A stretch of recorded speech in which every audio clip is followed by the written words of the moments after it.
France Bleu Alsace. Jusqu'à 19h, ça vaut le détour. Ça vaut le détour. Notre invité s'appelle Olivier Gadal. Il supervise la partie artistique de cette nouvelle revue qui a démarré en septembre. C'est exactement. Ça, on fonctionne en saison, donc de septembre à juin.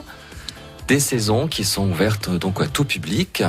Et on a commencé le 3 septembre exactement. La première était le 3. Quel est le point de départ de ces gourmandises? Parce que c'est gourmandise au pluriel, le spectacle. Il y a beaucoup. Alors le point de départ, vous voulez dire l'organisation du spectacle ou le spectacle en lui-même? L'histoire du spectacle. L'histoire qui est très fantastique. On part d'un constat absolument alarmant et désarmant, c'est interdit d'aimer. Voilà. On part de ce constat-là, ce qui est quand même hallucinant. Oui. Donc on est là en 2042 et il y a une femme de pouvoir complètement exubérante qui dit c'est fini, on ne s'aime plus, on n'a plus le droit. Et tout est interdit. C'est interdit, on sépare les couples. Voilà le constat. Et ce qu'on ne sait pas, alors bien sûr on va le découvrir, je peux le dire parce que c'est le début du spectacle, on va découvrir que cette femme complètement arrogante garde des plaisirs pour elle. Ah, c'est une égoïste en fait. Oui, mais on sait pourquoi à la fin. Ah. Alors il y a un personnage qui essaie lui de reprendre goût à ses plaisirs, c'est Mini Chéri, c'est ça? La pauvre Mini Chéri qui a été séparée de son amoureux. Oui. Et alors elle comprend pas, elle sait pas pourquoi on a fait ça. Heureusement, chemin faisant, pan, elle rencontre ce qui sera en quelque sorte sa guide dans ce périple. Comme une fée qui arrive sur son passage. Alors c'est très bizarre parce que elle dessine. Alors elle va dessiner sur le sable l'histoire et on va lui dire tiens va suis ce chemin. Tu vas trouver un temple, le temple de gourmandise. Là tu y trouveras une femme haute en couleur qui s'appelle Lola from Paris et qui va te dire ce qui se passe. Qu'est-ce qu'il y a dans ce temple? Pourquoi il faut aller là-bas? Et là, on retrouve la joie, le plaisir. Bien sûr, mais c'est la fête. Tout entendu. est permis au temple de gourmandise. Bon, alors vous avez supervisé. Alors je sais pas si ce sont à la fois les artistes qui sont sur scène, vous les avez sélectionnés, coachés. Il y a un casting, donc ça c'est dans tous les cabarets musicaux. Il y a du casting évidemment. Il y a aussi une création. Donc au départ, il y a un metteur en scène. Donc là, je salue le travail d'Alexis Mériot qui a effectué un travail fabuleux, et fantastique, accompagné de Magali Goblet. Donc voilà les deux protagonistes, on va dire, à la base, à la création de ce spectacle. Ensuite, il y a évidemment des chorégraphes, des créateurs musicaux. Et il y a ce personnage exubérant qui est arrivé cette saison. Et Lola from Paris, qui est un personnage que vous avez créé, Olivier Gadal, il y a quelques années. Mais au début, il était destiné à se produire où? C'était un spectacle qu'on pouvait s'offrir dans... On peut le s'offrir en soirée privée. Il y a des mariages qui nous ont fait appel, des enterrements de vie de jeunes filles, des associations, des comités des fêtes, comités d'entreprise. Et là, évidemment, Lola from Paris raconte une autre histoire, raconte des histoires différentes. Alors, on a des numéros plus spécifiques, donc avec une participation du public. Donc, il n'y avait pas d'histoire à l'époque. Si vous voyez, Lola était un peu seule, comme ça. Elle faisait sa tournée Elle était là comme une pauvre, elle attendait que quelqu'un lui donne un petit peu de peps pour mettre...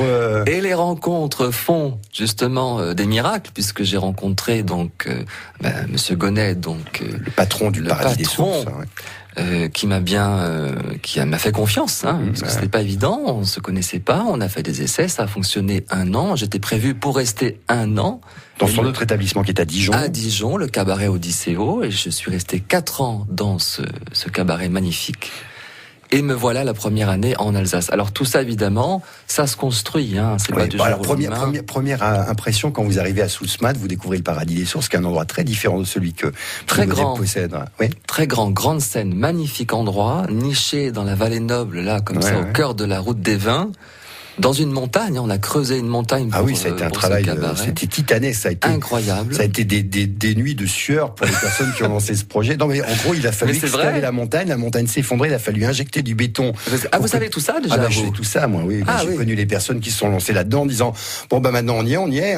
Et alors tout le temps, il y avait autre chose, et c'était pas gagné de faire venir un public amateur de francs-freluches, de cancans et de spectacles colorés jusqu'à cette partie de l'Alsace. Donc c'est très audacieux et il faut saluer le talent de M. Gonnet qui avait déjà tenté une aventure aussi folle à Dijon et qui arrivait avec son savoir-faire et qui a fait de ce Paradis des Sources la deuxième référence de musical en Alsace. C'est ce que j'allais vous dire. Voilà, il y en a très peu.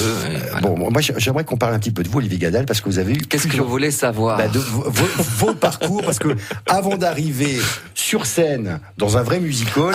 Et bien, dans un instant, vous allez nous dire comment vous avez de façon erratique essayé de trouver votre voix. J'ai eu plusieurs vies, vous savez. On va en détailler quelques parties seulement. Bien avec sûr. Vous, c'est dans Ça vaut le détour et c'est sur France Bleu Alsace. Florent Motte, j'attends encore, et pas le seul. Apparemment 17h24. France Bleu Alsace. Vous avez remarqué, jusqu'à 19h, ça vaut le détour. Ça vaut le détour. J'invente comme ça des mots.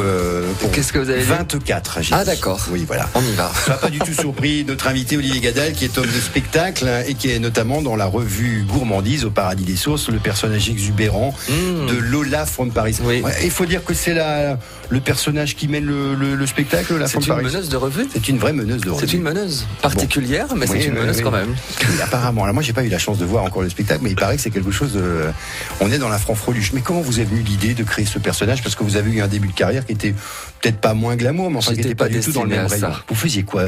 Comme dit Télépoche, si vous avez raté le début, ça a commencé par quoi ? Mais j'ai suivi scrupuleusement les conseils de mes parents dans la comptabilité, cher ami. C'est bien. Vous avez bossé. J'étais dans la banque, j'étais un peu voilà.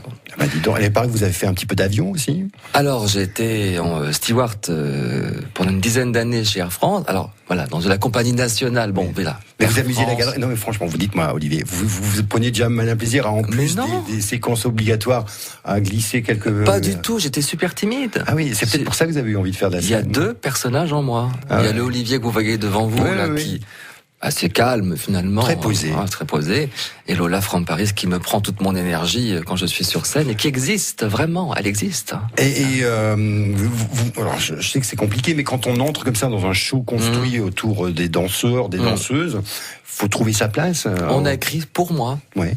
Le créateur, donc Alexis Mériot et Magali Goblet, ont écrit pour moi sur mesure. C'est sur mesure. Les dialogues sont sur mesure. Ils connaissent ma façon de penser, ma façon de parler. Oui. Et ils m'ont écrit sur mesure ce rôle. Un dialogue, une mise en scène sur mesure. Bon, vous surprenez parfois quand vous êtes. Je pense que l'habit fait pour beaucoup quand vous entrez dans le personnage de Lola from Paris. Mais est-ce qu'il vous arrive de vous cueillir vous-même en disant là, quand même, tu y vas un peu fort? Oui. Mais je crois que j'ai des limites et parfois je les franchis, mais un tout petit peu. Attention, pas de vulgarité. Non. On peut être rigolo, on peut être fantasque, on peut être limite, mais toujours dans l'élégance. Oui, bien sûr. Ah oui. Bien sûr. Bon, alors, si vous rêvez comme nous tous ici, je peux vous dire qu'en région, tout le monde est intrigué en disant comment ce garçon qui a l'air si paisible, est-il capable de mettre le feu sur la scène du Paradis? Mais je ne suis pas moi-même. On est transfiguré. On est maquillé, perruqué, talonné, je sais pas comment on peut dire, avec des talons. C'est un personnage qui existe comme ça. Bon, peut-être qu'un jour, dans un moment de folie, il oubliera de se dévêtir. On le croisera comme ça à l'Hyper-U à Colmar. On ne sait pas. Il s'appelle Olivier Gadal. La revue Gourmandise vous entraînera dans un monde où tous les plaisirs ont été interdits. Et grâce à cette Lola from Paris qui n'a pas froid aux yeux, ni ailleurs du reste, vous redécouvrirez le plaisir de vivre dans la joie, le bonheur. Les revues, je crois, sont du jeudi au dimanche, c'est bien ça? Oui, ouvert sur réservation. On accueille groupe et individuel. On parlera justement des différents types des formules qui existent pour aller découvrir le Paradis des Sources. Évidemment, vous êtes très entouré sur scène. On va en dire un mot dans un instant. Puis on va parler un petit peu de ce que vous faites quand vous n'êtes pas sur scène. J'imagine que c'est très chronophage, ça prend du temps. Je me repose. Oui, tout le monde dit ça. C'est souvent les vrais feignants sont les gens qui travaillent le plus. Et en fait, non. Bon, vous savez pourquoi tout à l'heure. Olivier Gadal, c'est son vrai nom, mais je suis sûr que vous préférez le personnage dans la peau de Lola from Paris, au Paradis des Sources. À tout de suite. Si vous nous rejoignez à ce moment précis, notre invité ce soir est Olivier Gadal. Il est artiste, il est sur scène au Paradis des Sources à Soulsmat dans un rôle exubérant, celui de Lola from Paris. Et on se demandait comment ce garçon assez posé, quand il est arrivé, peut s'enflammer. Je viens de m'en apercevoir pendant Anastasia. Là. France Bleu Alsace. Jusqu'à 19h, ça vaut le détour. Ça vaut le détour. Bienvenue dans ce magnifique pestacle, comme dirait Arthur. Bah oui, j'ai vu ça. Alors que d'habitude sur scène, c'est le premier personnage qu'on voit bondissant. Oui. Et là, ce soir, Olivier Gadal, alias Lola from Paris, dans Gourmandise, la revue du Paradis des Sources, a eu peur. C'est quand même incroyable. Je m'y attendais pas. Bon, alors si vous ne savez pas à quoi ressemble ce personnage, c'est assez glossy, quand même. Vous êtes très glossy, rose. Oui. Il faut mettre le paquet, quand même. Il y a quelques familles famille d'animaux qui sont, enfin d'oiseaux qui sont passés pour comment les plumes. Ça les plumes quand même. Ah, j'ai cru que vous m'allez me comparer avec un animal. Mais non, pas vous, le costume. Non, c'est vrai, sérieux. Vous avez. Ah bah il faut donner le change. Hein, c'est quand même le musical. Hein, donc on a les codes classiques du musical, le strass, la paillette. Et vous avez plumes. ce talent-là aussi. Vous êtes un peu costumier. Ouais. Voilà, donc plumassier. Donc tout ce qui est sur la revue, donc. A été créé par mes soins et par donc Jacqueline qui est notre couturière aussi. Donc tout ça c'est du travail en dehors de la prestation donc scénique. Oui. En dehors, donc on a l'entretien des costumes. Ça s'habille beaucoup. On a tendance à oublier ça. Il y a des accidents, hein, c'est normal. Hein, dans une danseuse qui bouffe un peu plus de pain, paf, la couture lâche. Ça arrive. Oh, dites, je sais comment ça se passe. Je vous vois bien en train de tirer les sangles et les lacets. Dis donc, ma chérie, la prochaine fois. Mais si tu bouffais moins de pain aussi. C'est pour ça que je fais une pesée mensuelle. Ah, c'est vrai? Ah, plus 2, moins 2. Je surveille. Ah bah mais vous-même ou bien pour tout le monde?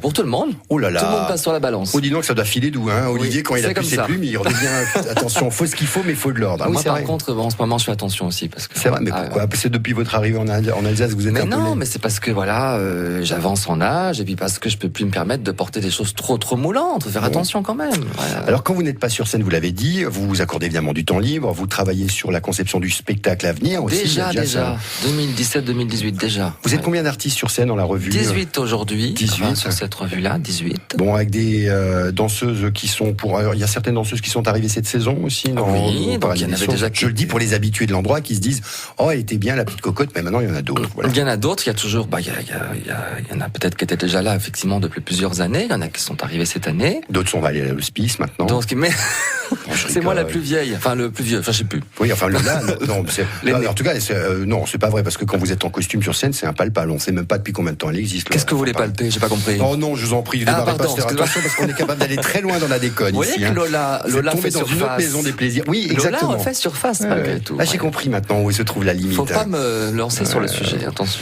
Le spectacle vous permettra de découvrir des univers différents, mais tous dédiés au plaisir, la gourmandise, les sucreries, un candy bar notamment. Oui, vous êtes au courant de pas mal de choses quand même. Pas du tout, j'ai des photos qui défilent sur mon écran. Ah non, elle a triché. La gourmandise sous toutes ses formes. Alors on parle évidemment de gourmandise, de sucré. Oui. Des choses sucrées. Oui, tous les plaisirs en fait. Sucré pour les yeux aussi. Oui. Messieurs, il y en a pour vous. Mesdames, il y en a aussi pour vous. Ah oui, c'est vrai. Mais oui. Alors par contre, on regarde, on ne touche pas. Ah ben non, jamais. Oh là là, attention. Il y a une personne qui est derrière, dans les coulisses, est payée pour vérifier si les seins sont bien dressés, mais une fois que c'est sur scène, si. Je le connais, il a un glaçon, il pose le glaçon dessus. Ah, c'était une histoire que je connaissais. C'est vrai. Ça existait, ça. Ça existait dans les anciens cabarets parisiens, ça existait. Il y avait quelqu'un qui était payé pour ça. Pour que les tétons soient pointés, dites donc. Oui, alors on n'a pas besoin. Non, il n'y a pas besoin. Non, ça marche tout seul. Ah, bah dites donc. Je sais pas, bon, voilà, écoutez, on sait pas comment ça marche. On les met dehors. Oui, on les met dehors. C'est drôle. Bon, si vous voulez vous amuser tout en dînant ou déjeunant, puisqu'il y a les deux possibilités. Oui, le midi, le soir. Quelle est la chose qui vous énerve le plus en ce moment? Pas forcément au paradis, pas sur scène, mais dans la vie. Est-ce que vous avez un coup de gueule à pousser? Alors moi, je vous dis ce qu'on nous sort régulièrement, c'est les gens qui font des selfies partout à n'importe quel moment. Ça dans le hit parade, c'est pas mal. Les personnes qui disent du coup toutes les deux phrases. Ah, il y a un truc qui m'énerve. Ah, allez-y. Alors là, attention. Par exemple, quand j'entends au jour d'aujourd'hui, je ne supporte plus. Arrêtez avec cette histoire, ça fait 2 fois le jour, au jour d'aujourd'hui. Vous voyez? Ça m'énerve. Quand on ne sait pas quoi dire. Là, au jour d'aujourd'hui. On sent la meneuse de revue quand même. Pareil avec la. Et il y a un autre truc aussi, c'est quelle heure qu'il est. Ça, c'est pas mal. Aussi. Quelle heure qu'il est. C'est pas. Alors, puisque nous sommes dans les erreurs de langage, on ne vient pas en vélo, mais à vélo. On est sur le vélo et pas dans le vélo. On va pas au coiffeur, mais chez le coiffeur. Et ensuite, on va chez... non, ça, on le dit pas. Non, qu'est-ce qu'on dit? Alors, non. On le dit plus. Ça n'existe plus. Ça n'existe plus. Non, c'est lancé sur Internet maintenant. Oui, c'est ça. Maintenant, on a des plaisirs différents, on fait rêver. Mais c'est pas dans la revue, on s'éloigne un petit peu, non? Non, c'est pas dans la revue, mais c'est pour montrer que la revue est bien, bien sous toutes les coutures, j'allais dire. Oui, c'est travaillé, c'est travaillé. Je sais pas si, non, il y a une limite d'âge pour venir voir la revue quand même. Non. Tiens, la dernière fois, j'avais quoi? Une dame de 97, je crois. Non, c'était plutôt dans l'autre sens que je pensais. Dans l'autre sens. Oui. Bon, en même temps, si le gamin de 5 ans comprend, c'est que c'est trop tard. Voilà, il fallait. Non. C'est que son éducation était faite ailleurs. Après, c'est les parents qui décident d'eux-mêmes si c'est possible ou pas par un enfant. Bon, les seins nus. Est-ce que ça peut choquer? Plus personne, c'est terminé. C'est tout, ça s'arrête là, il n'y a rien d'autre. C'est terminé maintenant. Il y a les seins nus et moi. Ah oui, non, ça va. C'est y a tout. rien. Il paraît que je fais peur. Non, je pense que le magicien est plus terrifiant sur. Il est scène. très grand. Ouais. On dirait une baguette magique comme Oui, ça. il faut arrêter la soupe. Qu'est-ce que je vous dis? Vous n'avez qu'à dire à la cantine qu'il faut arrêter la soupe pour le Il a magicien. 20 ans, ça pourrait être mon fils. Bah il a oui, 20 mais ans. enfin, il frotte quand même les plafonds. On dirait qu'il fait autobox avec un briquet. Ça fait des étincelles, c'est quand même énorme. Mais voilà, vous l'avez compris, les plaisirs sont différents. Il y a la danse, il y a le chant, il y a le visuel, ce qu'on appelle les visuels, c'est-à-dire un numéro Acrobate. de ruban aérien, c'est ça? Alors, tissu aérien, interprété par Pétia, magnifique. Et il y a du ce duo magicien. acrobate, magicien. Qu'est-ce qu'on a? On a donc évidemment du chant, de la chorégraphie. Puis moi, dans tout ça, j'essaye de faire marcher tout ça. Vous voyez, Mais comme oui, ça, il c'est ça. y a un fil rouge. Un peu parce que- cheftaine, quoi, sur scène. Voilà. J'aime bien ce rôle. Vous chantez aussi? Mais malheureusement, je ne sais pas chanter. Oh, mais vous Mais ne chantez pas sur scène? J'aimerais bien essayer. Je pense que je vais essayer la prochaine revue. Comme dirait l'autre, c'est pas parce que tu n'aimes pas qu'il faut en dégoûter les autres. Chantez, puis Qu'est-ce vous que je verrez peux bien. Stranger in the night. Non, je sais pas du tout chanter. Arrêtez. Ça va, c'était pas mal. Il y a eu pire. Il y a des gens qui ont fait carrière avec beaucoup moins de filets de voix que ça. Si vous voulez vous marrer, allez au Paradis des Sources. La revue s'appelle Gourmandise. Et Olivier Gadal est sur scène dans, j'allais dire, le costume. Non, dire dans le costume, mais dans les costumes. Il y a beaucoup de changements. Oui. Beaucoup de changements de costumes. Ça va très très vite. Oui. Je peux vous dire que vous avez des habilleurs, des habilleuses derrière Non, vous? on fait tout nous-mêmes. Un... On est autonome. C'est la méthode Gonnet, ça c'est le patron, il est comme ça. Mais non, pas besoin d'une petite main, tu vas te très beau. Arrêtez, ça va se savoir. Non, pas du tout. Ah non, mais il est efficace quand même. La preuve, c'est un succès. Marche. C'est un succès à chaque fois. Et ça marche. Quelle est la pire critique ou réflexion que vous ayez eu à encaisser quand vous avez commencé à vous produire sur scène, Olivier? Alors, on peut entendre effectivement. Alors, les clients, enfin les spectateurs, ne pensent qu'on n'entend pas. Et c'est ça qui est drôle, c'est qu'on entend et on voit. Ah oui. Alors, il y a des petites choses qui sont plus ou moins acceptables, mais c'est le jeu. J'ai un personnage qui est un petit peu... Bon, c'est pour les gens... mais alors, si par exemple, au premier tableau, il y a quelqu'un dans la salle qui a dit une petite vacherie... Une bêtise. Ouais, vous l'avez dans le collimateur et vous lui rendez la monnaie au cours du spectacle. C'est possible. J'adore. J'adore ça. Mettez-vous au premier rang, mesdames, messieurs. Je ne suis pas rancunier, mais je n'oublie pas. C'est bien. Ça, c'est le gars qui disait j'ai pardonné à ceux qui m'ont offensé, mais j'ai gardé la liste. Quand Tout même. ça dans la bonne humeur, bien sûr. Oui, mais c'est pour ça qu'on vous a demandé d'être notre invité ce soir. Merci beaucoup d'avoir accepté. Vous partez dans les bouchons, vous allez nous détester. Alors j'ai quitté la région parisienne, croyant avoir. Non. Maintenant les bouchons, il y en a partout. Même à Dijon, il y avait des bouchons. Enfin, quand vous étiez au mais je sais pas. J'avais déjà oublié, moi. Ça fait déjà 6 mois que je suis ici. J'avais oublié tout ça. Bon, la prochaine fois, vous viendrez en char à bœuf. Ça veut dire que c'est déjà fini pour nous? Mais oui, mais vous pourrez revenir parce que vous faites encore d'autres prestations. Le Paradis des Sources est ouvert toute l'année. Allez voir toute la troupe. Merci beaucoup d'être. Je reviendrai avec plaisir. En tout cas, merci pour l'accueil. On varie des genres. Dans Ça vaut le détour lundi, nous serons avec une nouvelle maison d'édition qui s'est installée dans la vallée de Münster. La maison d'édition spécialisée dans les fictions, les contes et légendes, mais aussi dans les livres historiques. Et ce sera Sébastien Degors, le patron de cette petite maison d'édition, qui sera notre invité lundi dès 17h. Le jeu de la séduction avec Lola from Paris qui ne veut plus quitter le studio et qui attend le public maintenant. Vous jouez ce soir, vous êtes sur scène ce soir au Paradis? Non, c'est samedi. Non, parce que là, il est en train de mettre les plumes et tout. Je me dis, ça va être terrible dans la voiture. Rhabillez-vous, ça suffit maintenant. Mais non, c'est pas ça du tout, c'est pas du tout ce que vous croyez. Le jeu de l'amour et du hasard ont beaucoup inspiré Jean-Philippe Pierre qui arrive dans un instant avec son mot pour l'abécédaire.